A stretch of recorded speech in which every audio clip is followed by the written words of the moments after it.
Në kohë e në kohë, unë do thoshja më saktë në shekuj, një nga gjërat më të rëndësishme që kanë ndikuar në jetën tonë, në zhvillimin tonë, si dukuri, jo thjesht kolektive, por historike, është emigracioni, mërgimi, kurbeti, mbase edhe dikur duke u larguar, duke mos u kthyer më kur mbrapa, por duke lënë një mall të madh, duke lënë mallin për nënën, për baban, për vëllezër dhe motra, apo pse jo, edhe për ata të cilët sakrifikuan për një jetë më të mirë duke lënë gruan, fëmijët mbrapa dhe gjithçka.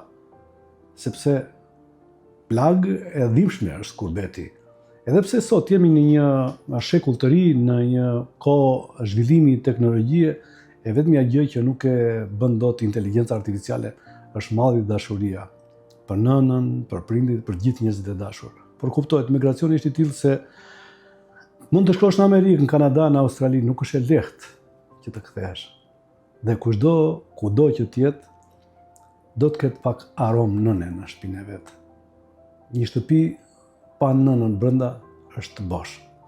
Unë sot kam zgjedhur të lexoj një status të një djali emigrant nga Gjermania, me gëzimin e madh se nëna ka mbritur në Gjermani dhe i dedikohet asaj, se sa e madhe është nëna. Nën, mirë se erdhe në vendin ku as unë, as ti nuk jetojmë nga dëshira. Mirë se erdhe në tokën ku ditët janë të rregullta, por netët të rënda. Ku gjithçka funksionon përveç zemrës, ku njeriu ka punë, por s'ka prehje, ku ka ligj, por s'ka përqafim, ku mësohesh të ecësh drejt, por gjithmonë me kokën pas. Ti erdhe për mua nën, jo sepse e deshe këtë vend, jo sepse të thëriti bukuria e ti. Erdhe sepse nëna nuk pyet kur aja vlen, por vetëm është mirë fëmia im. Erdhe sepse dashuria jon nuk njeh lodhje as kufi, as mosh. Unë jam këtu prej vitesh nën. Kam ndërtuar ditë, kam grumbulluar vite, kam mësuar të buzëqesh edhe kur më dhem shpirti. Kam mësuar të mos ankohem. Kam mësuar të hesht. Por ka diçka që nuk e mësova kur. Si të jetoj pa ty pranë. Askush nuk flet për këtë dhimbje. Askush nuk ta përmend në letra, kontrata apo paga mujore. Askush nuk e llogarit mallin në orë pune. Askush nuk e mat vetmin me euro. Por ne, mërgjimtarët, e di mirë. Ka net kur një zë i nënës vlen më shumë se çdo siguri. Ti më shikon dhe thua, je mirë. Unë të shikoj dhe them, jam mirë. Dhe të dy e dim që po gënjejmë, vetëm që ti kursejmë dhimbjen njëri tjetrit. Ti duhet ishe në shtëpinë tënde nën, në oborrin tënd, në vendi ku çdo rrugë ta njeh hapin, po ja ku je.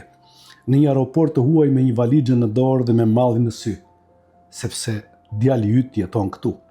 Vetëm sepse unë nuk munda të jem atje. Kur të shikoj duke dal nga aeroplani, e kuptoj sa i shtrenjtë është mërgimi. Jo për biletën, jo për fluturimin, po për çmimin që paguajnë nënat, për vitet që u merren, për përqafimet që shtyhen, për lotët që fshihen fsheurazi mes zhurmës së aeroportit. Nuk ka sukses që e shlyen mungesën tënde nën. Nuk arrite që zvënson dorën tënde mbi ballin tim. Nuk ka shtëpi këtu që të ndihet shtëpi pa ty brenda. Ne nuk jemi këtu sepse donim. Jemi këtu sepse u detyruam, sepse jeta na i mbylli dyert atje dhe na i hapi këtu, pa na pyetur nëse zemra jon ishte gati. Ne jetojmë këtu por shpirti ynë ka mbetur atje. Mirë se erdhe nën në mërgimin tim. Faleminderit që hipi në aeroplan që unë mos bie nga shpresa. Faleminderit që vjen të më shikosh duke jetuar një jetë që nuk e zgjodha me zemër, por me nevojë. Dhe kur të largohesh prap nga njëti aeroport, do të mbes sërish vetëm në këtë vend që nuk më mban nga dashuria, por nga detyrimi. Por do ta di një gjë. Për sa kohë ekziston nëna, asnjë mërgim nuk është i plot, asnjë vetmi nuk është e pafund dhe asnjë dhimbje nuk është pa kuptim. Sepse mërgjimtari jeton larg dheut, por nënën e mban gjithmonë brenda zemrës. Sa e madhe fjala nën. Nën, ka thënë gjithçka.